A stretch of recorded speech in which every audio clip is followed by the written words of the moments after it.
खंदक की जंग जीतने के बाद एक रात रसूलुल्लाह सल्लल्लाहु अलैहि वसल्लम ने एक ख्वाब देखा कि वो अपने सहाबा के साथ काबा का तवाफ कर रहे हैं। इस ड्रीम को पूरा करने के लिए आप सल्लल्लाहु अलैहि वसल्लम अपने 1500 सहाबियों के साथ मक्का की तरफ रवाना हुए, लेकिन मक्का वालों ने उनका रास्ता रोक दिया।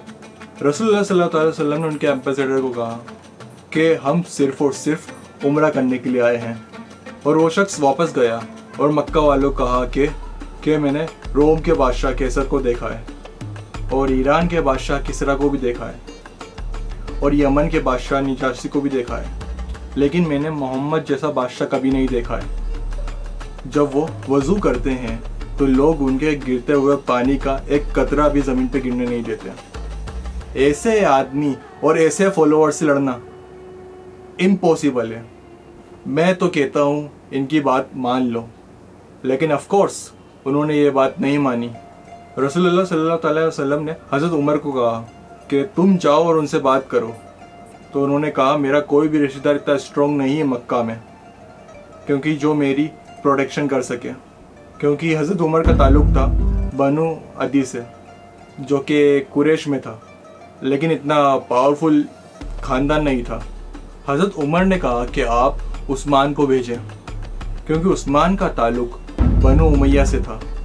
बनु उमैया कुरैश की सबसे ज़्यादा स्ट्रॉन्ग और सबसे मालदार फैमिली थी, और आगे जाकर इसी फैमिली ने 100 साल तक मुसलमानों पर हुकूमत की है, और आज तक इसी की सबसे सेंट्रलाइज एम्पायर जो थी वो भी यही उमैया एम्पायर थी। और आज तक मुसलमानों का सबसे ताकतवर बादशाह, वो बादशाह जिसने सबसे ज़्यादा लैंड पर हुकूमत की है, वो भी इसी ख़ानदान से था, जिनका नाम था वलीद बिन अब्दुल मलिक। उनकी स्टोरी तो फिर कभी करेंगे, सो सब्सक्राइब। हज़रत उस्मान नेगोशिएट करने मक्का गए, लेकिन इसमें उनके काफ़ी दिन गुजर गए, और इसी वजह से मुसलमानों में ये अफवाह फैल गई कि हज़रत उस्मान को शहीद कर दिया गया है। और उस ज़माने में एम्बेसडर को कत्ल करना जंग का ऐलान करने जैसा था, और इसी बात के लिए सारे सहाबी जमा हुए और एक दरख्त के नीचे जिसका नाम रिजवान था, रसूलुल्लाह सल्लल्लाहु अलैहि वसल्लम के हाथ से बैत ली कि हम सब मर जाएंगे लेकिन उस्मान का बदला ज़रूर लेंगे। But that's was a misunderstanding, और हज़रत उस्मान ठीक ठाक वापस आ गए, और उसी वक्त मक्का वालों को एक स्ट्रॉन्ग सिग्नल गया कि अब मदीना वाले पीछे हटने वाले नहीं हैं। इतनी टेंस कंडीशन और सिचुएशंस में आखिरकार काफिरों और मुसलमानों के दरमियान एक एग्रीमेंट साइन हुई। नंबर 1 कि मुसलमान इस साल नहीं अगले साल उम्रा करने आएंगे।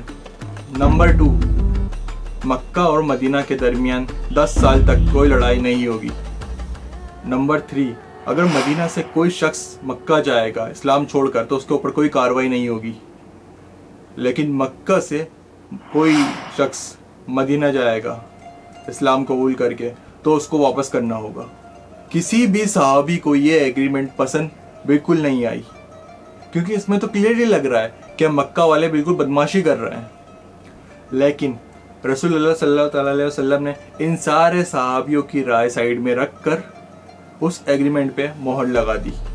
जो बंदा मक्का की तरफ से इस एग्रीमेंट को साइन कर रहा था, जैसे ही एग्रीमेंट साइन होने लगी उसी का बेटा मक्का छोड़कर इस्लाम कबूल करके यहाँ पहुँच गया, लेकिन रसूलुल्लाह सल्लल्लाहु अलैहि वसल्लम ने उसको वापस कर दिया। वो सहाबी अबू जंदल रोता रहा, चीखता रहा कि मुझे इन जालिमों के पास वापस मत भेजो, लेकिन डील इज अ डील, उसको वापस कर दिया गया। काफ़ी लोग ऐसे आने लगे और सबको वापस भेजा गया।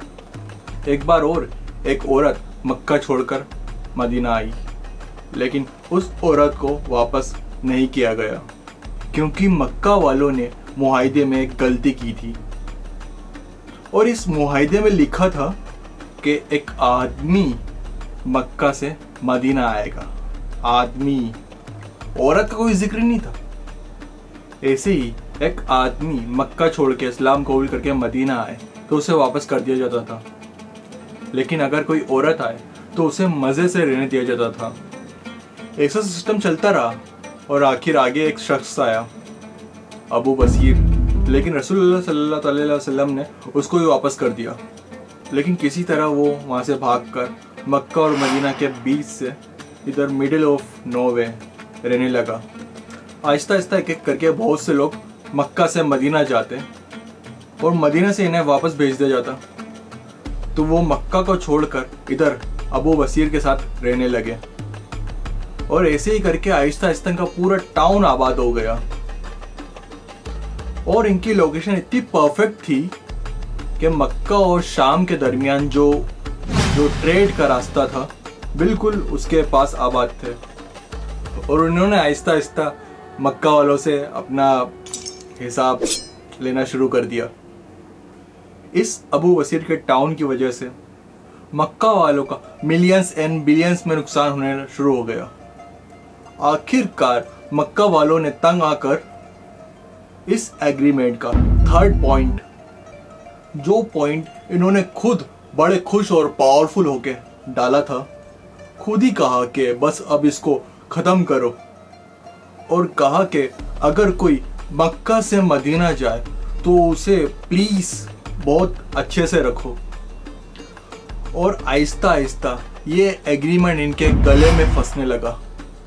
मुआहिदे का दूसरा पॉइंट ये था कि 10 साल तक कोई भी फाइट नहीं होगी। तो रसूलुल्लाह सल्लल्लाहु अलैहि वसल्लम ने इस बात का फ़ायदा उठा के अरब के बाहर दुनिया के जितने भी एम्पायर और सुपर पावर्स हैं उनको इस्लाम की दावत देना शुरू की। तो एक लीडर गया हफ्शा, आज के ज़माने में इथियोपिया। दूसरा लीडर गया रोमन एम्परर हेराक्लिस। और तीसरा लीडर गया ईरान के बादशाह खुसरो के पास। ये आज के ज़माने में हमें पता है कि बड़ी बात थी, लेकिन उस ज़माने में उन बादशाहों के लिए ये ऐसा था कि आज इंडिया के एक छोटे से गांव से कोई मैसेज लिखे डोनाल्ड ट्रंप और शी जिनपिंग को।